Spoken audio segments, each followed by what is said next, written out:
Meus bons e queridos amigos, hoje daremos início a uma série de palestras a respeito de poemas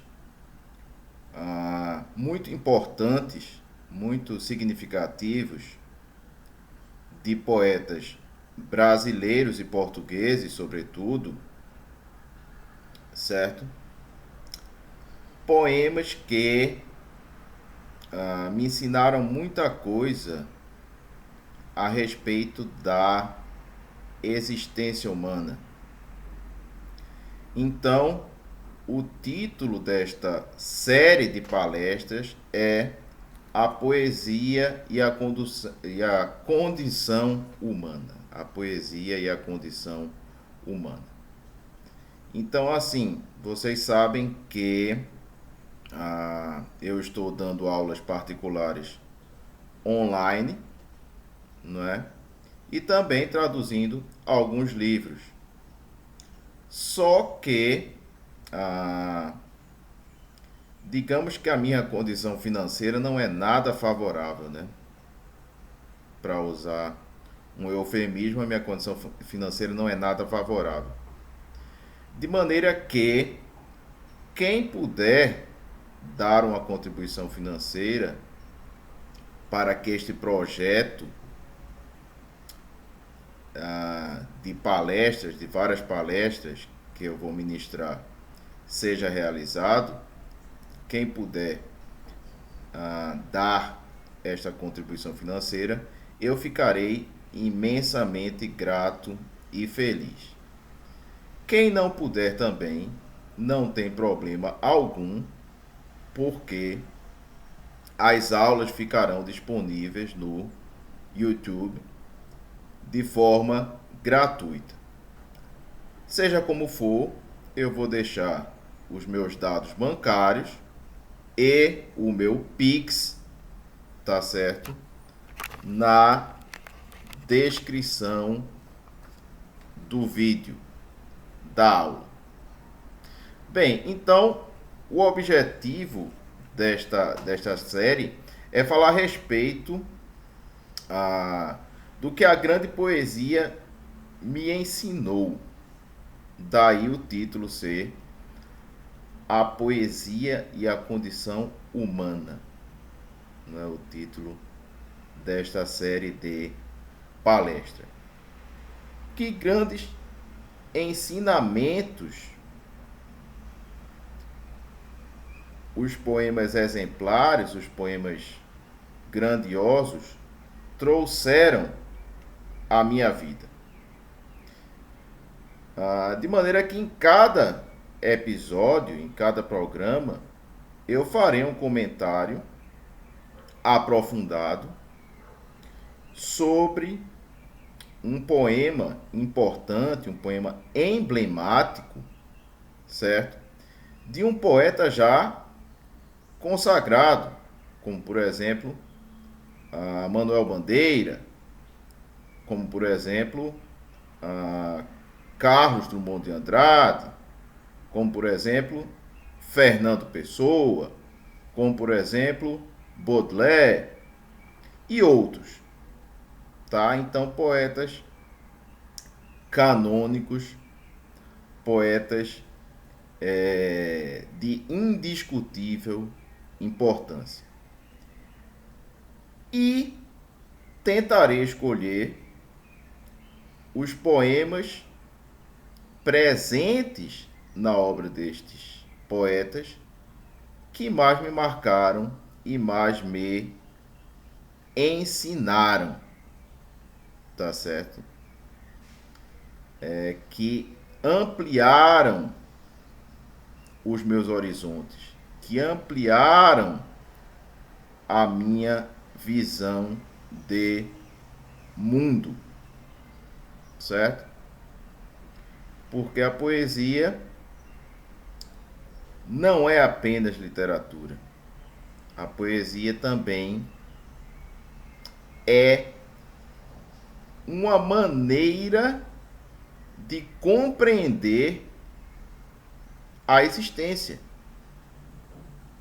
como disse o grande poeta mineiro Murilo Mendes, tá certo? Então hoje nós discorreremos a respeito do poema Velha Chácara, de Manuel Bandeira. Manuel Bandeira, que como todos sabem, é um dos maiores poetas do Brasil. Ninguém tem dúvida, né? Tanto é que Manuel Bandeira é um dos 5 poetas brasileiros mais estudados no exterior, tá certo? Um poeta traduzido para mais de 10 idiomas. Então, sem dúvida, é um dos grandes mestres da poesia nacional, tá?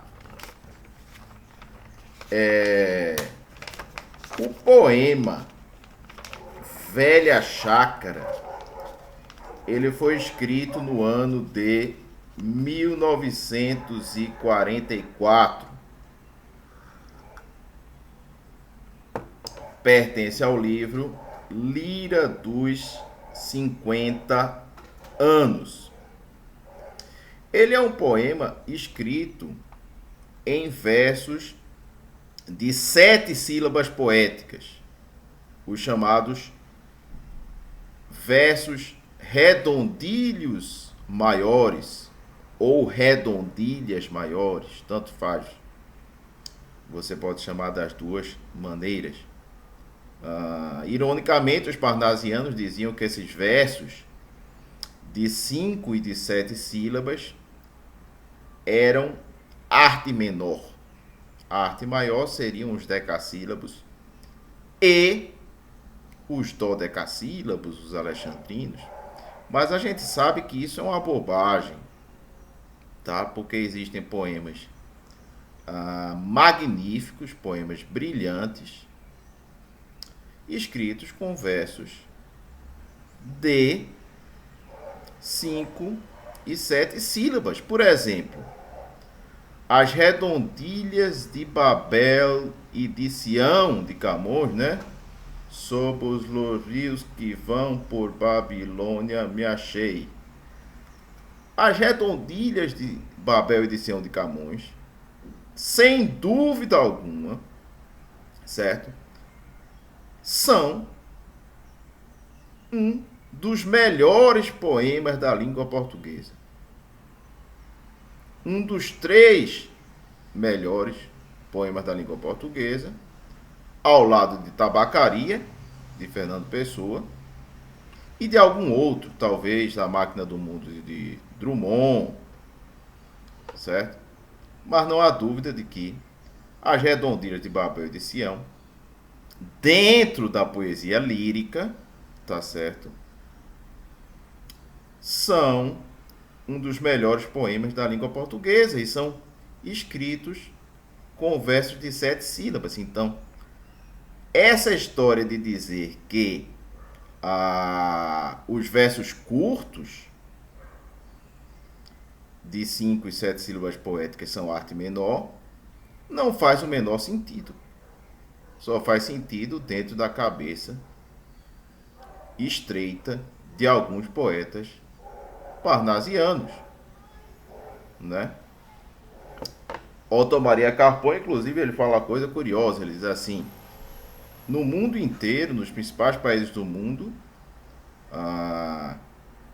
nas primeiras décadas do século XX, o simbolismo foi muito influente. Apenas no Brasil o parnasianismo prosperou, né? Com os chamados epígonos parnasianos, como por exemplo Hermes Fontes e Goulart de Andrade. Mas no resto do mundo inteiro a herança simbolista foi mais forte. Mas vamos lá. O que é interessante em Manuel Bandeira, vamos falar um pouco a respeito das características de Manuel Bandeira. É o ecletismo estilístico dele. Por quê? Porque Manuel Bandeira escreveu baladas, escreveu rondós, escreveu sonetos, escreveu versos livres, escreveu até mesmo haikais japoneses. Tá certo? Então, Manuel Bandeira, ele navegou por quase todas as formas e formas da poesia lírica. Ele possuía, né, Bandeira possuía um domínio extraordinário das técnicas de versificação. Inclusive, estudou a fundo as técnicas de versificação e escreveu diversos ensaios importantes a respeito deste tema.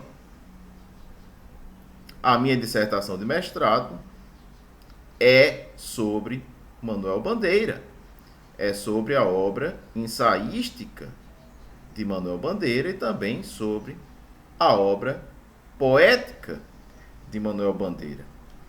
Manuel Bandeira, ele possuía uma cosmovisão literária extremamente madura. O que é isso, uma cosmovisão literária extremamente madura?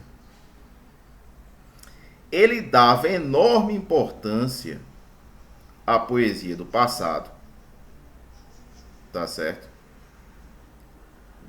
Porém, ele não menosprezava a poesia do século XX.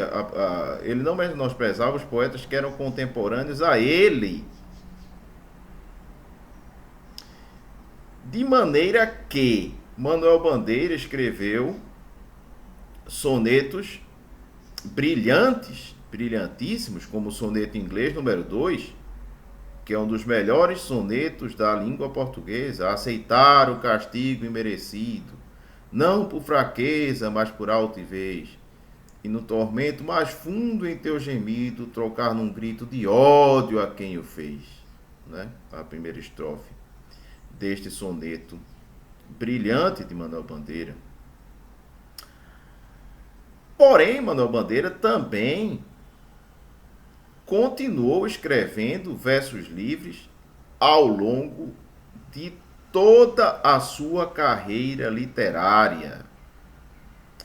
E escreveu poemas em verso livre de alta qualidade, como, por exemplo, Evocação do Recife,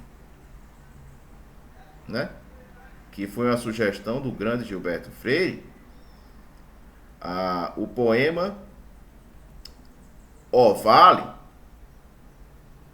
em que ele fala: estavas bem mudado, como se tivestes posto aquelas barbas brancas para entrar com maior decoro à eternidade. Né? Também o poema Só para Jaime Ovalle, que era amigo dele, amigo de farra, né? Gostava de beber com o velho Manuel Bandeira, na área de Santa Teresa, no Rio de Janeiro, também no Curvelo, né? Então, o Bandeira, ele nasceu no Recife, ele passou boa parte da infância no Recife. Ele diz que guarda pelo Recife a ternura da infância, uma ternura de infância. E, de fato, vários poemas de Manuel Bandeira são ambientados no Recife. Tá certo? De maneira que Manuel Bandeira, ele é um poeta pernambucano e carioca ao mesmo tempo. Escreveu vários poemas sobre o Rio de Janeiro, vários poemas sobre o Recife.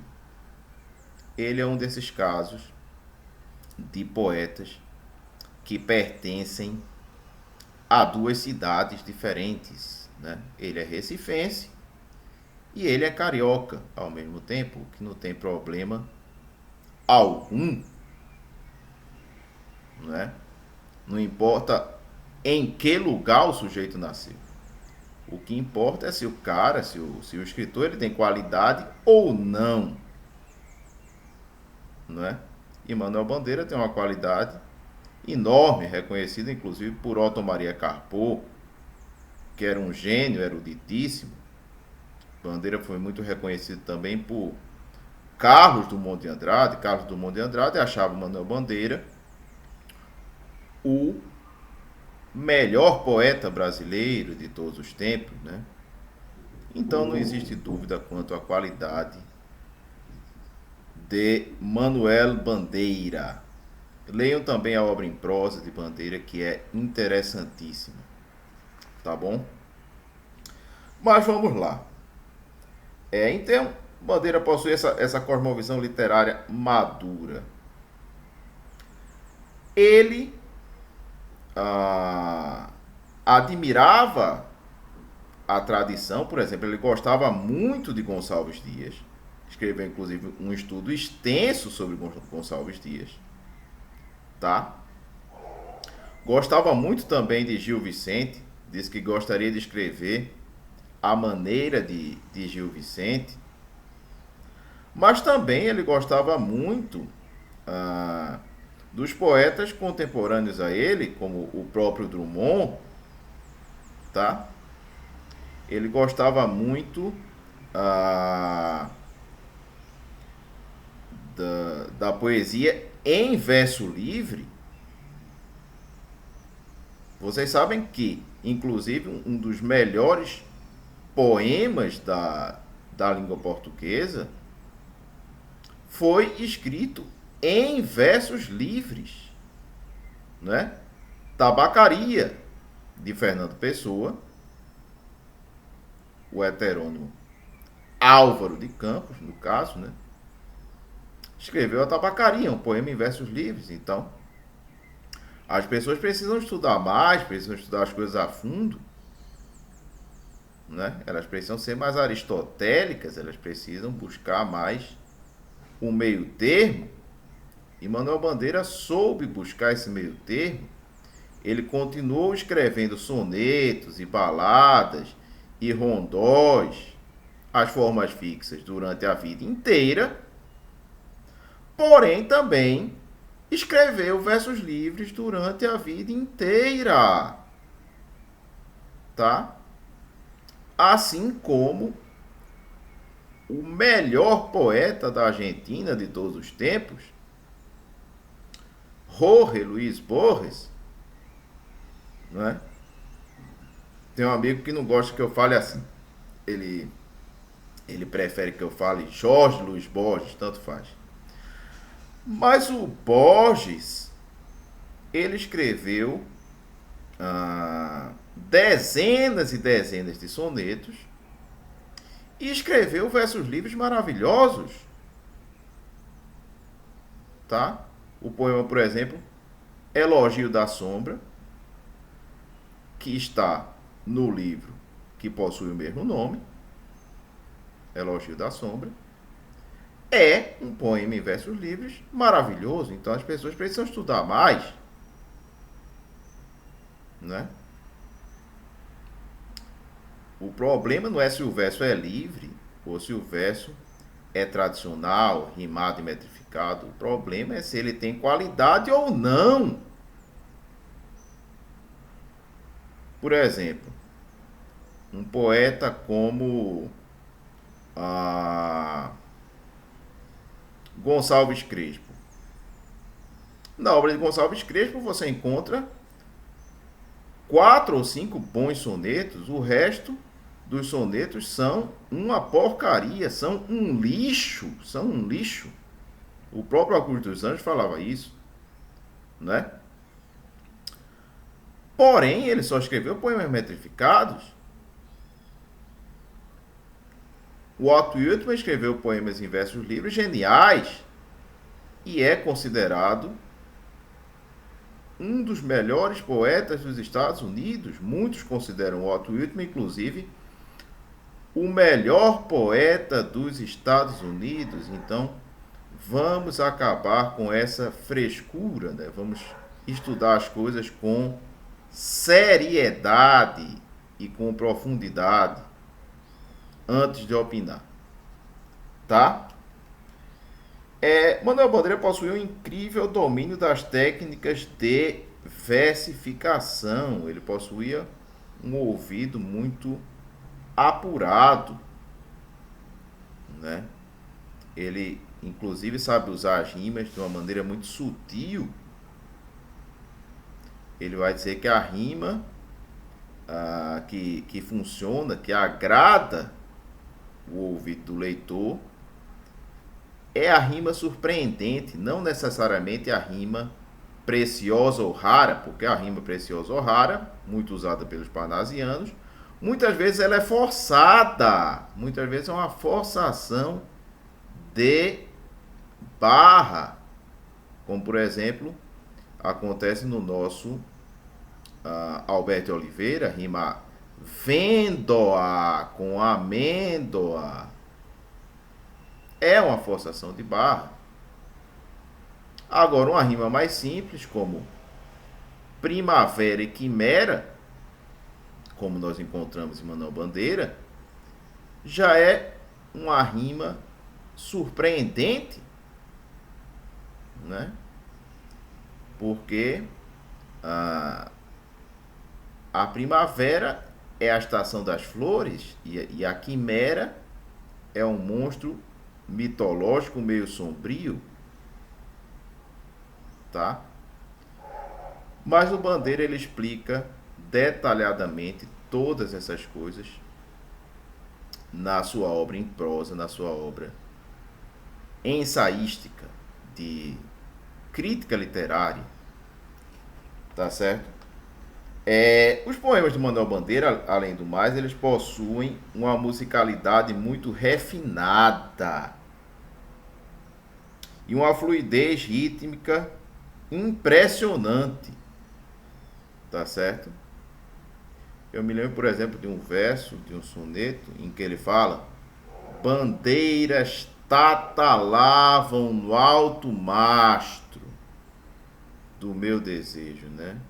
Bandeiras tatalavam no alto mastro, tatalavam no alto mastro. Então, a repetição da consoante T vai mimetizar, vai fazer uma harmonia imitativa do flamular das bandeiras. Isso é coisa de gênio, né? Só os poetas geniais conseguem esses efeitos estéticos, né? Como a Cecília Meirelles, o vento vem vindo de longe. Vento vem vindo, a repetição do V, a aliteração, vai mimetizar a passagem do vento vem vindo. Vai mimetizar a passagem do vento, tá? Então, a poesia de Manuel Bandeira também impressiona pela fluidez rítmica. Ele não faz uso dos chamados enjambements com muita frequência. Existem poetas aí famosíssimos, né? Muito festejados, em que o verso, a frase, no caso, começa no primeiro verso e só termina no oitavo, quer dizer, 7 ou 8 cavalgamentos, 7 ou 8 enjambements seguidos. Quer dizer, parece uma prosa metrificada. Não é todo mundo que é T.S. Eliot. T.S. Eliot ele sabia usar bem os enjambements. Mas o ideal é que a unidade semântica do verso, tá? Digamos assim, a célula semântica do verso, ela se restrinja justamente ao final do verso. Não é que seja proibido usar o Anjambemã, mas abusar do Anjambemã é muito perigoso, tá? Eu só conheço 2 poetas que sabem usar o Anjambemã, que é quando um verso deságua no outro, né? Para completar o seu sentido semântico, vamos dizer assim, a sua linha semântica. Só conheço 2 poetas em que o Anjambemã é usado com muita categoria. Um deles, inclusive, é um poeta desconhecido da maioria, mas é um poeta muito bom, que é Mauro Mota, né? Nas elegias de Mauro Mota, ele usa o Anjambemã com uma categoria extrema. Por quê? Porque a quebra do verso, a quebra repentina do verso, nos Anjambemãs de Mauro Mota, eles geram uma expectativa no leitor. O que é que ele vai dizer agora, no próximo verso? Né? Então ele faz uma suspensão, faz uma pausa, e o leitor ele vai, por décimos de segundo, imaginar o que o poeta vai dizer no próximo verso. Mas o uso do Anjambemã é muito perigoso. Às vezes dá certo, mas é muito perigoso. E Bandeira sabia usar o Anjambemã com muita categoria, só que ele não exagerava, ele não usava o Anjambemã de maneira excessiva, tá certo? Então, essa fluidez rítmica aparece, por exemplo, em poemas como o poema Epígrafe, não é? Eu acho que eu sei ele de memória, mas de qualquer maneira eu vou dar uma olhada aqui, porque eu estou ficando velho e às vezes a minha memória falha um pouquinho, tá?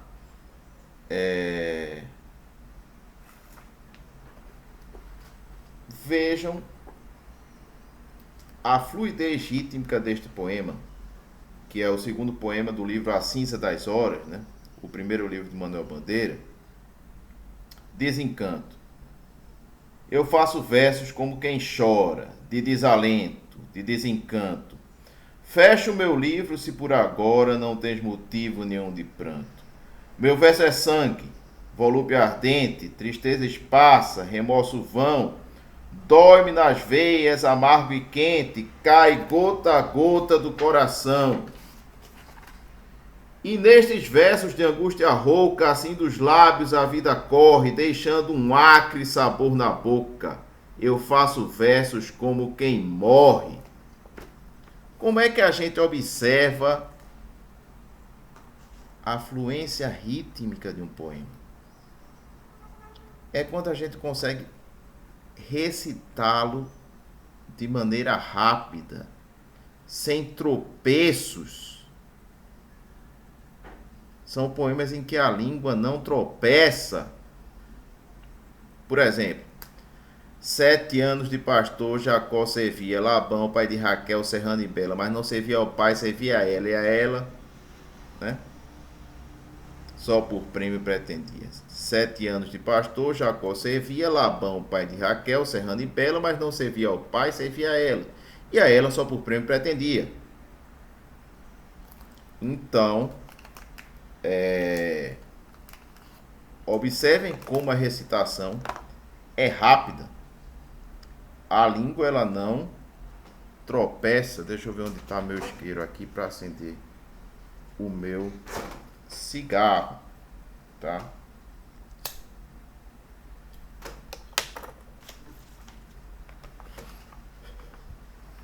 Então, essa fluência do ritmo é uma qualidade dos grandes poetas. Os poetas menores não têm, tá?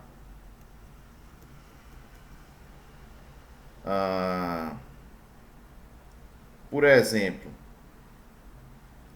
Machado de Assis foi um ficcionista, um romancista genial. Mas a poesia dele é mediana e a gente não encontra essa fluência rítmica nos poemas de Machado de Assis, né? Nos poemas de Gonçalves Crespo existe um poema dele, O Juramento do Árabe, que a língua tropeça o tempo todo, quer dizer, é uma coisa horrível de ser recitada, de ser lida. Outro mérito de Manuel Bandeira é a sua capacidade de comover o leitor, tá bom? Por quê? Observem só, o Mário Ferreira dos Santos, ele tem um livro chamado A Invasão Vertical dos Bárbaros. Neste livro ele diz que o romantismo, enquanto filosofia de vida, é uma coisa perigosa. Mas a literatura romântica em si, ela é maravilhosa. Tá? Por quê? Porque a emoção, a sentimentalidade são coisas extremamente importantes dentro da poesia, né? Então, o poema que comove o leitor, comover quer dizer trazer para junto, é a compaixão. O que é compaixão? É compartilhar do mesmo pathos, do mesmo sentimento. Aí existe a identificação. E aí o poeta descobre os seus sentimentos ocultos, sentimentos às vezes que você não sabia que possuía. Ele desenterra esses sentimentos, né? É como se ele mergulhasse no fundo do mar e fosse buscar esses sentimentos que já estavam dentro de você, mas você não sabia que eles existiam. Por isso que eu escrevi um poema assim: o poeta é um mago que liberta da alma sentimentos ocultos. A partir daí você se conhece melhor, tá? Bem, então Bandeira, ele amava os poetas românticos, né? Até um poema em que ele fala: sou romântico, concedo,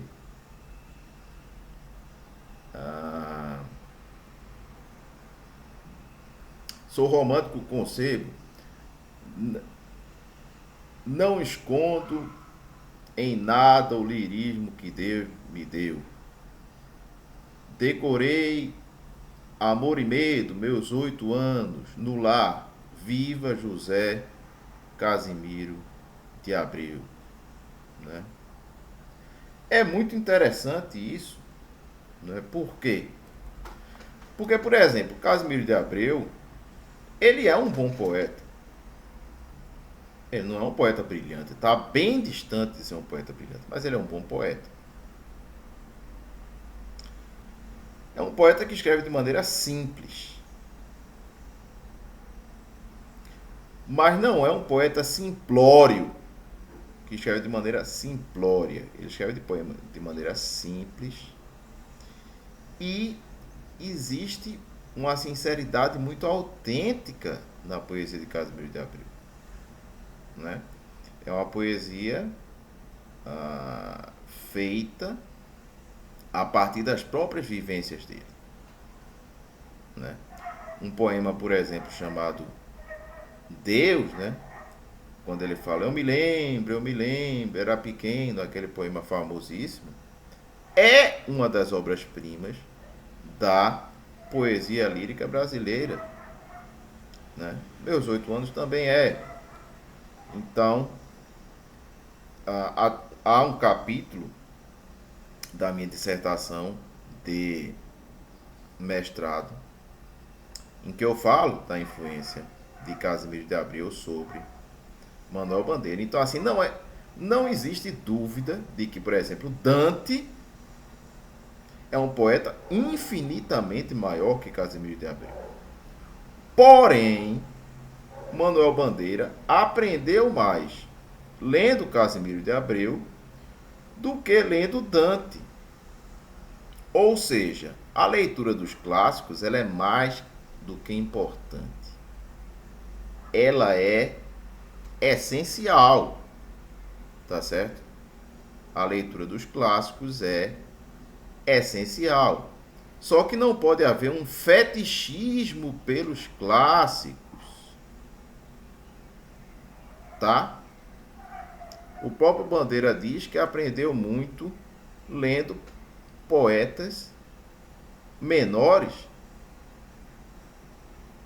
Ele diz que, por exemplo, os poetas neoparnasianos, os epígonos parnasianos, né, ali de 1915, 1914, do Brasil, eles enchiam os poemas de adjetivos, só para completar a métrica, e ele notou, não, isso aqui é uma coisa que não funciona.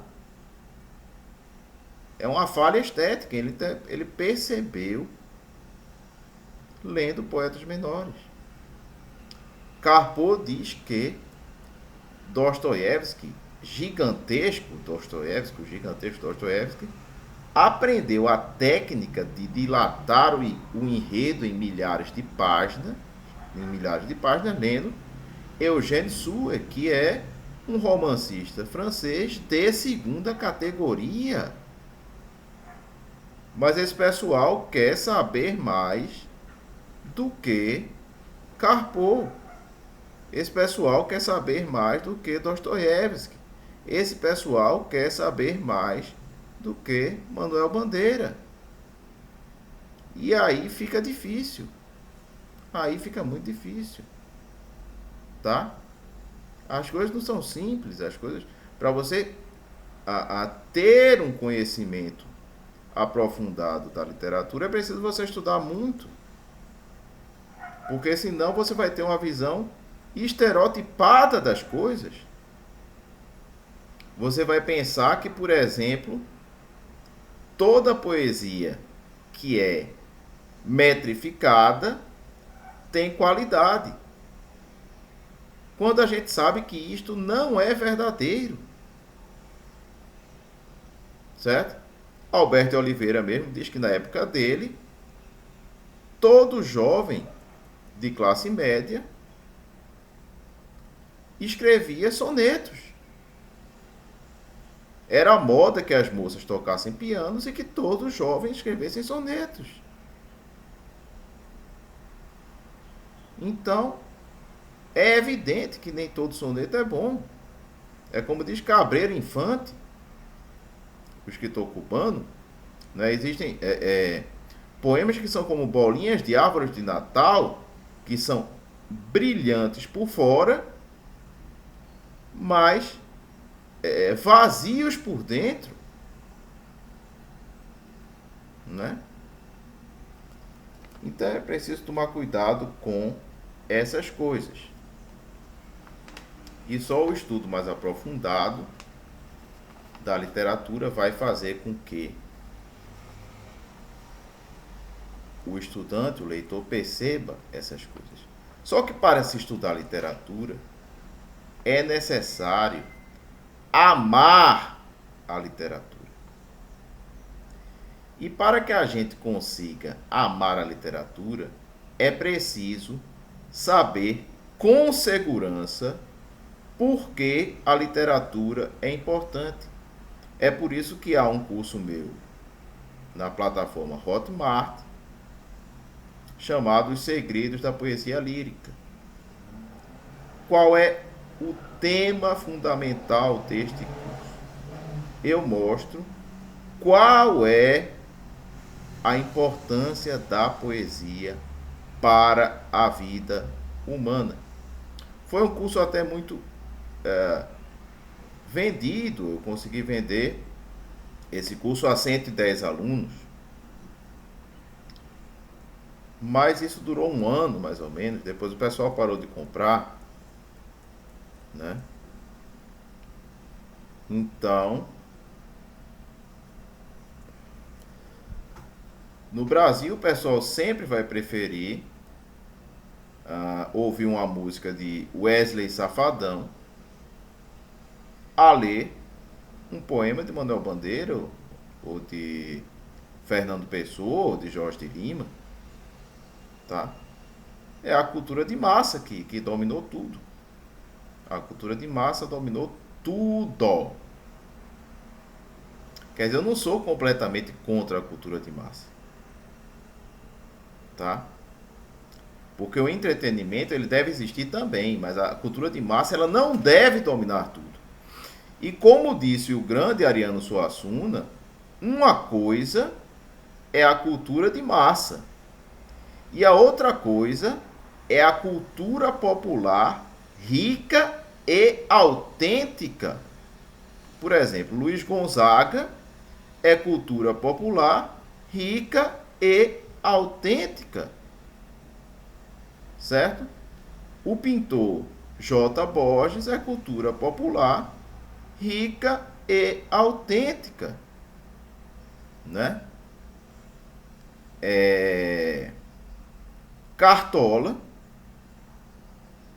o grande compositor Cartola, é cultura popular rica e autêntica. Agora, Anitta, Wesley Safadão, né? A afinada Marília Mendonça, que Deus a tenha, que Deus a coloque em bom lugar, né? Mas também esses aí, o Wesley Safadão, a Anitta e tal, claro que isso é cultura de massa. Claro que isso não contribui em nada para a elevação da alma humana, não contribui em nada para o engrandecimento do ser humano. São coisas completamente voláteis e efêmeras, tá? Quer dizer, eu me lembro, por exemplo, da música sertaneja. Só algumas duplas são lembradas, como sei lá, Zezé de Camargo e Luciano, Chitãozinho e Chororó, mas sei lá, Rick Renner e não sei quem, ninguém lembra mais. Quer dizer, depois de 10, 20 anos, essas coisas são esquecidas, porque o que não tem qualidade é esquecido. Por que é que Shakespeare não é esquecido? Porque tem uma qualidade enorme. Por que é que Dante não é esquecido? Porque tem uma qualidade enorme, não é? Agora, por exemplo, Fernando Pessoa participou de um concurso com o livro Mensagem. Ele ficou em segundo lugar. O primeiro lugar, eu nem me lembro quem foi. E esse poeta que ficou em primeiro lugar, ninguém lembra do nome. Mas Fernando Pessoa hoje é um dos escritores mais estudados do mundo, com todo o mérito, porque certamente é um dos 3 melhores poetas do século XX e, ao lado de Camões, eu ousaria dizer que é o maior poeta da língua portuguesa, tá certo? Mas vamos agora para a análise propriamente dita do poema Velha Chácara. Vamos fazer a leitura do poema Velha Chácara. A melhor edição das poesias completas de Manuel Bandeira ainda continua sendo esta. Eu tenho a edição dos anos 60, mas é uma edição que está incompleta. Então, é uma edição maravilhosa, revisada pelo próprio autor, mas nesta edição de 1968, se eu não me engano, tá? Da editora José Aguilar, não foram publicados uns 14, 15 poemas. Então não adianta você comprar uma obra que está incompleta, Então, a melhor é esta daqui, que saiu pela editora Nova Fronteira, Estrela da Vida inteira. Vamos ler o poema Velha Chácara. Velha chácara. A casa era por aqui. Onde? Procuro-a e não acho. Ouço uma voz que esqueci.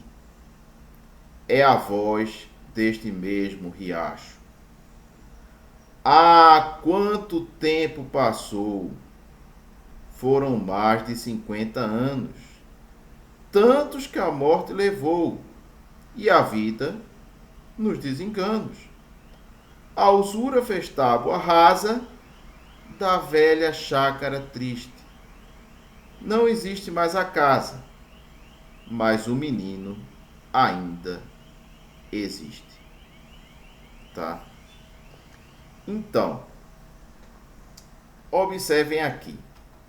O poema ele tem 3 estrofes e um verso isolado no final, que é um verso bastante impactante, né? Que os italianos chamariam de staccato, um verso destacado no final. A velha chácara, repitamos a primeira estrofe para começar a fazer a análise. A casa era por aqui, onde? Procuro e não acho. Ouço uma voz que esqueci, é a voz deste mesmo riacho. Ou seja, o que é que acontece? Depois de velho, não é? Com 50 e poucos anos, o velho Manuel Bandeira vai justamente visitar a chácara em que ele passava férias quando era criança. E nesta chácara ele viveu momentos maravilhosos da sua infância. Entra aí a temática da infância como paraíso perdido. Certo? Essa temática se encontra em Casimiro de Abreu. Na minha dissertação de mestrado eu faço um estudo sobre isso, que o Casimiro de Abreu ele enxerga a infância como uma espécie de paraíso perdido, essa nostalgia em relação à infância, né? Então, já idoso, o poeta resolve visitar a chácara em que passava as férias, ainda quando criança. Mas não encontra mais a casa no terreno onde outrora existia a chácara. Só que ele ouve a voz daquele velho riacho quando ele visita este terreno em que na infância dele existia a chácara em que ele tanto brincava com os amigos e os primos dele. Então, quando ele ouve a voz desse velho riacho, o que é que acontece? Acontece o que os psicólogos chamam de efeito Proust.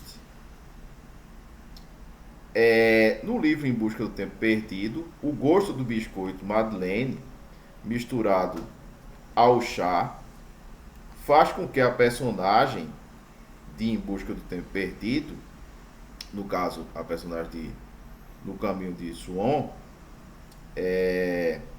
recorde os momentos muito significativos de sua infância.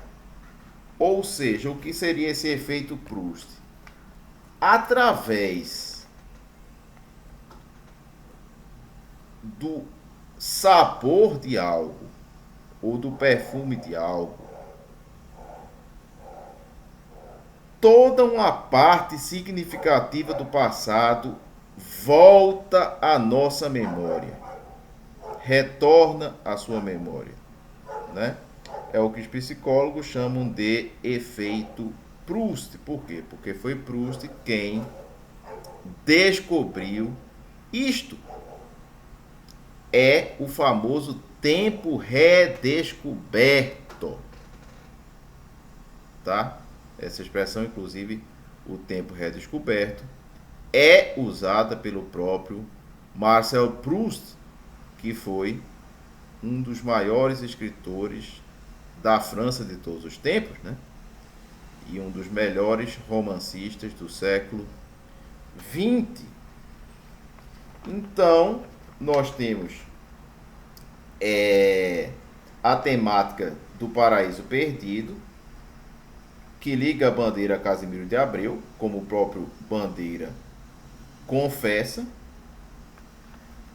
Há também algo que o crítico literário Emil Steiger, né, o teórico da literatura, Emil Steiger, observa, que é a recordação.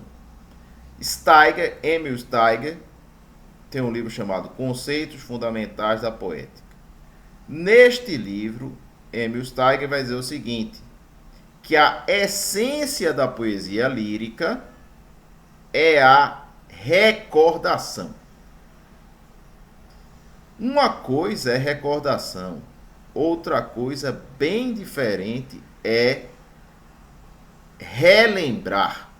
Relembrar é bem diferente de recordar. Por quê? Emil Steiger explica. Porque recordação vem do latim recordes. O que quer dizer recordes em latim? Quer dizer trazer de volta ao coração. Ou seja, a recordação é aquela lembrança que nos comove. É aquela lembrança que mora dentro do nosso coração. Não é qualquer tipo de lembrança. Então passa a ser uma lembrança bastante significativa, passa a ser um dos momentos decisivos dentro da história da vida da pessoa, né? O que alguns chamam de momentos inesquecíveis. E esses momentos inesquecíveis, eles às vezes ficam no inconsciente, e ele só vem à tona depois que o sujeito sente um perfume que faz com que ele relembre daquele momento tão marcante em sua infância, ou o sabor do biscoito Madeleine misturado ao chá, que faz com que a personagem de Proust relembre também dos momentos maravilhosos em que ela passava na casa da tia, né? Quando ela prova esse biscoito já depois de adulta. No caso de Manuel Bandeira, ele ouve a voz do riacho, e aquela voz do riacho faz com que esses momentos maravilhosos da infância dele, momentos de brincadeiras, de sorrisos, de alegrias, né, retornem à memória dele através da recordação, né, através do efeito Proust, tá? Então observem o seguinte,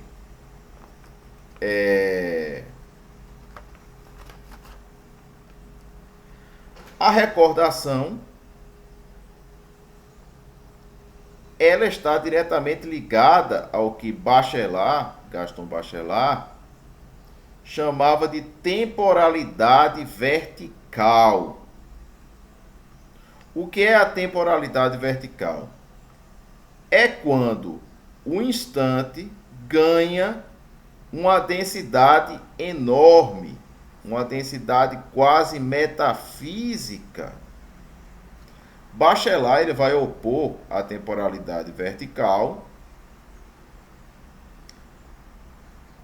ele opõe a temporalidade vertical à temporalidade horizontal. A temporalidade horizontal está ligada ao tempo automatizado da rotina, tá certo?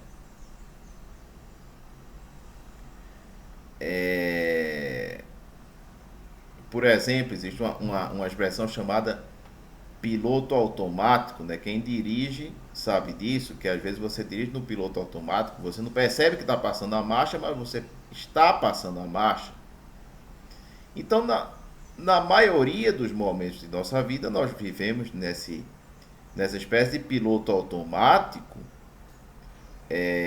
Existe uma automatização tão grande que às vezes nós não lembramos sequer do que nós almoçamos ou do que jantamos ontem. Por quê? Porque virou algo automatizado. A temporalidade vertical é quando esse automatismo do cotidiano e da rotina é quebrado por um momento muito significativo, né? Os japoneses chamam isso de satori. O que é o satori? Seria uma iluminação súbita, né? Essa iluminação súbita, ela transforma aquele instante num instante extremamente significativo e num instante inesquecível. É um instante que ele pode ficar mergulhado no inconsciente durante muitos anos, mas que ele vai aflorar novamente, ele vai vir à tona novamente através de um perfume, através do som de um riacho, através do sabor do biscoito Madeleine misturado ao chá. E aí a alma se enche de luz e de êxtase, porque nós conseguimos relembrar os grandes momentos da vida. Então,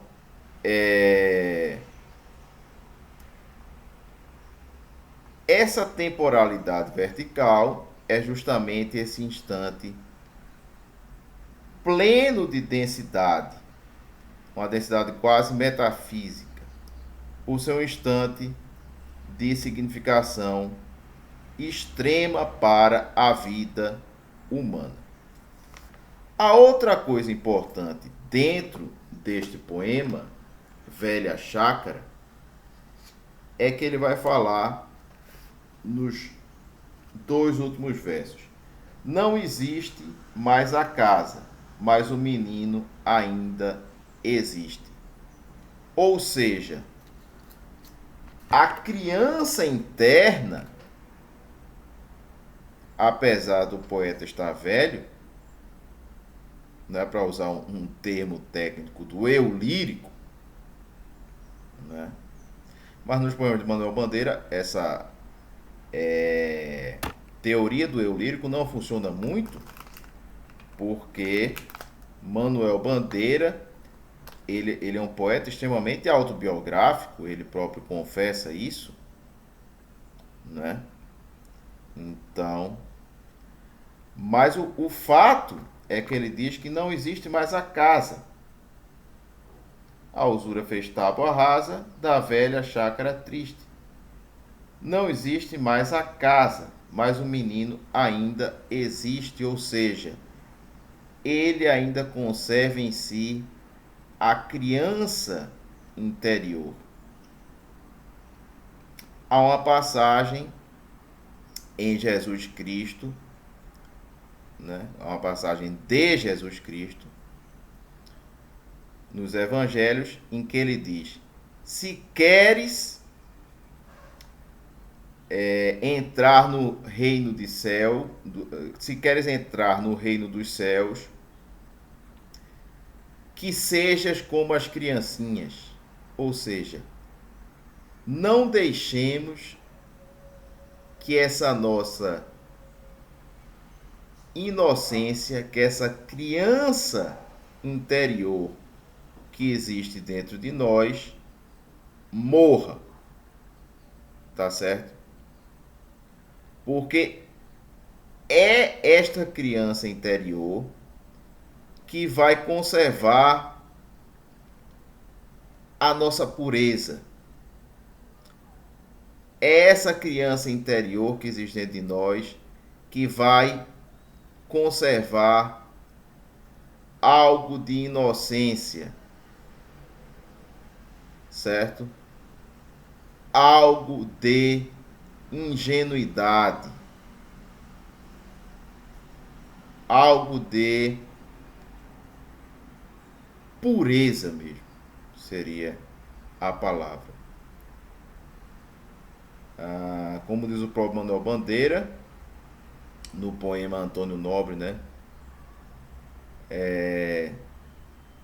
A ingenuidade santa do menino. Então essa criança interior, ela conserva um pouco dessa ingenuidade santa das crianças dentro de nós. Não é à toa que Jung vai dizer que a criança interior é um arquétipo muito importante dentro da vida humana. Então vamos fazer mais uma leitura do poema e tecer outros comentários. Velha chácara. A casa era por aqui. Onde? Procuro-a e não acho. Por quê? Porque a casa foi demolida. Só existe agora o terreno. Ouço uma voz que esqueci. Ele fala assim: ouço uma voz que esqueci. É a voz deste mesmo riacho. Ele esqueceu durante anos e anos e anos, mas quando ele ouve, ele relembra, ou melhor, ele recorda, ele traz de volta ao coração essa lembrança, né? E aí todo o passado começa a se descortinar. E um filme começa a aparecer dentro da cabeça dele. Então ele lamenta, começa a lamentar, né? Ah, quanto tempo passou. Aí já entra o tom de nostalgia. Foram mais de 50 anos. Mais de 50 anos em relação a quê? 50 anos em relação à vivência que ele teve dentro daquela chácara, em que ele brincava com os primos, em que ele brincava com os amigos, em que ele brincava com a irmã dele, tá certo? E agora ele está velho e sente saudade, sente nostalgia desse tempo em que corria e sorria ao lado das crianças pequenas, dos amigos dele, pequenos. Há quanto tempo se passou? Foram mais de 50 anos, né? Tantos que a morte levou. E a vida nos desenganos.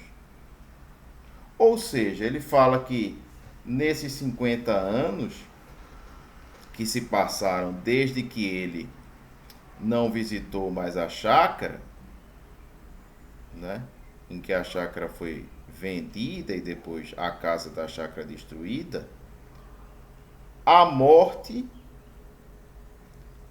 ela fez com que vários desses anos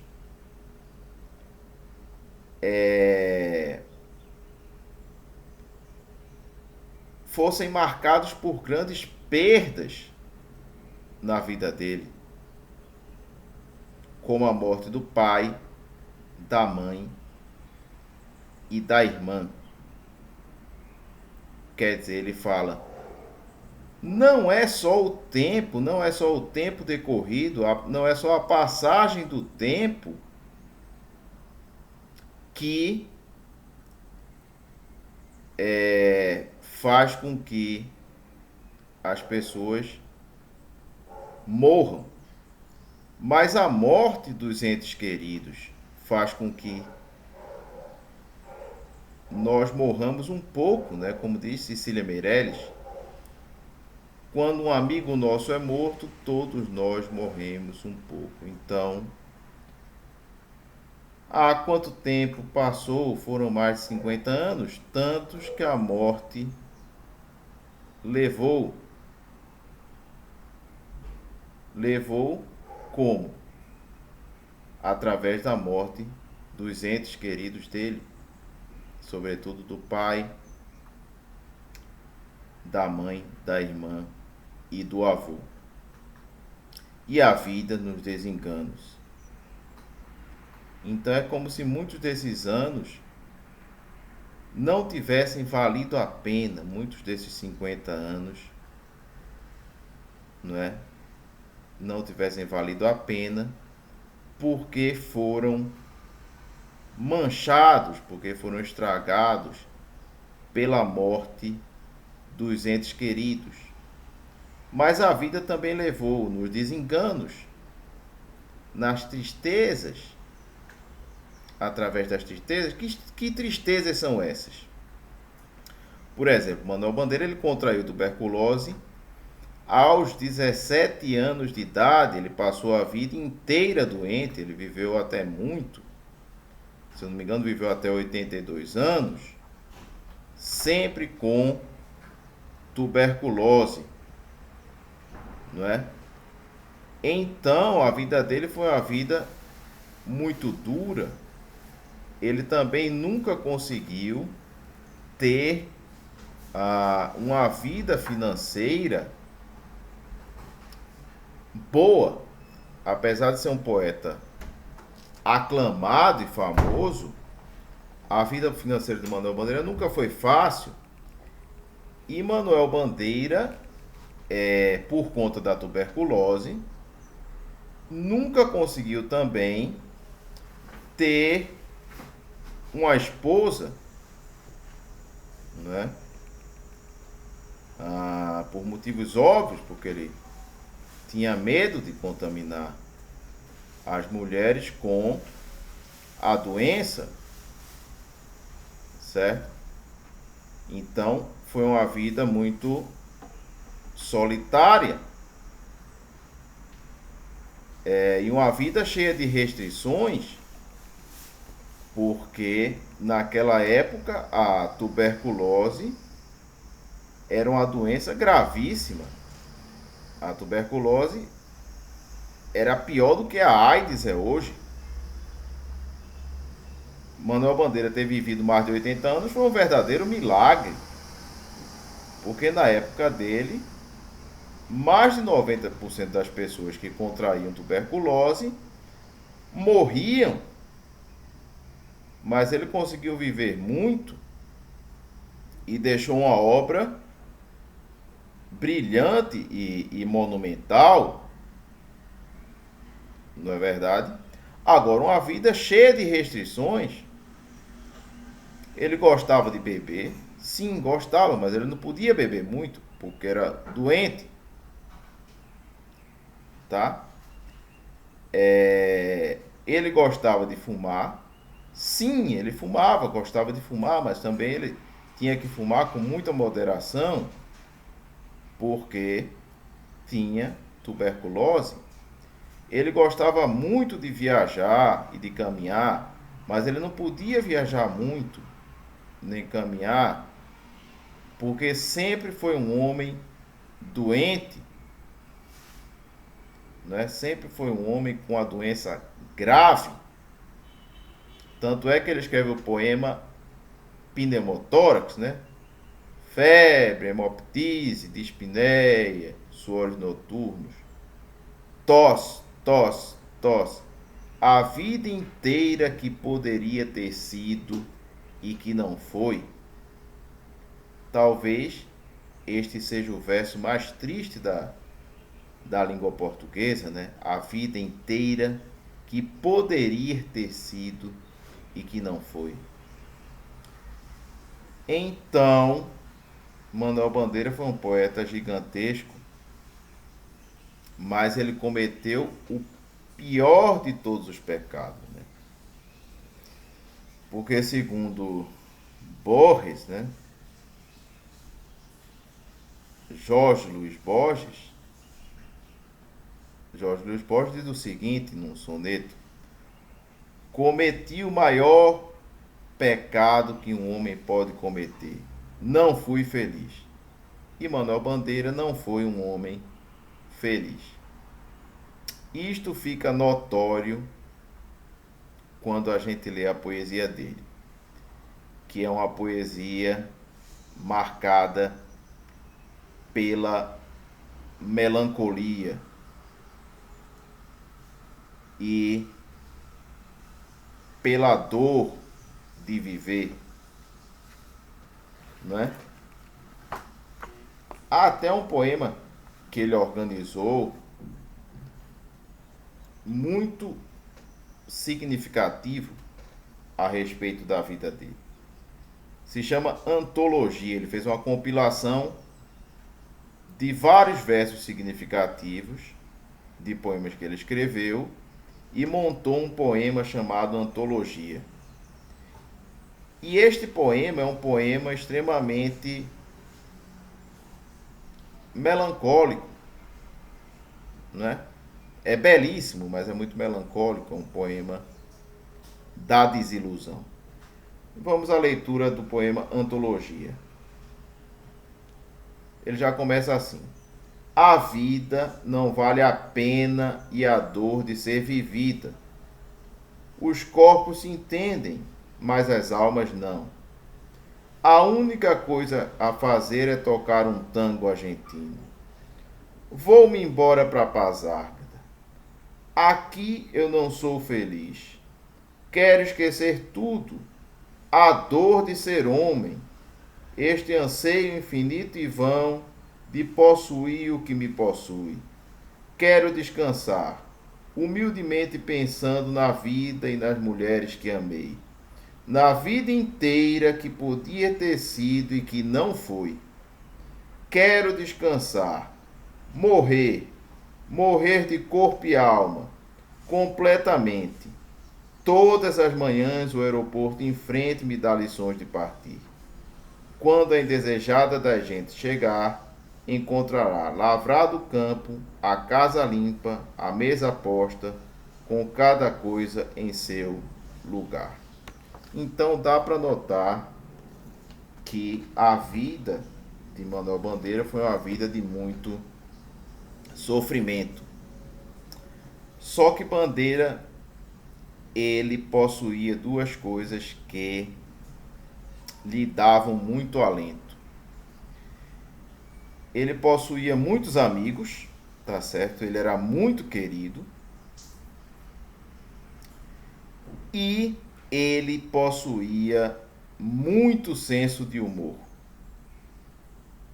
E boa parte da poesia dele também é marcada pelo senso de humor. Mas é um senso de humor sempre trágico. Tá certo?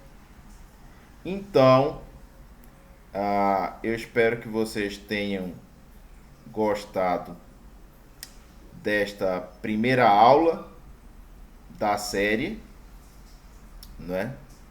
A série que se chama A Poesia e a Condição Humana, em que eu tento mostrar o que os grandes poemas que eu li ao longo da minha vida me ensinaram, né? E novamente eu faço o pedido a vocês, meus amigos, e as pessoas também que estão me conhecendo agora, que se vocês puderem contribuir financeiramente, eu ficarei imensamente grato, porque atualmente eu sou freelancer, né? Eu traduzo um livro de vez em quando e eu vivo de dar aulas particulares. E dar aulas particulares de literatura, vocês sabem que não dá muito lucro, né? Se eu fosse sexólogo, né? Se eu fosse ligado à indústria da pornografia, certamente eu já estaria milionário, mas dar aulas de literatura, sobretudo de poesia, não dá dinheiro, nunca deu e nunca vai dar, certo? De modo que quem quiser contribuir, eu agradeço imensamente e eu vou deixar os meus dados bancários e o meu Pix na descrição do vídeo. Quem também não puder contribuir, não tem importância alguma. As aulas então ficarão gravadas no YouTube. Então, até o nosso próximo encontro.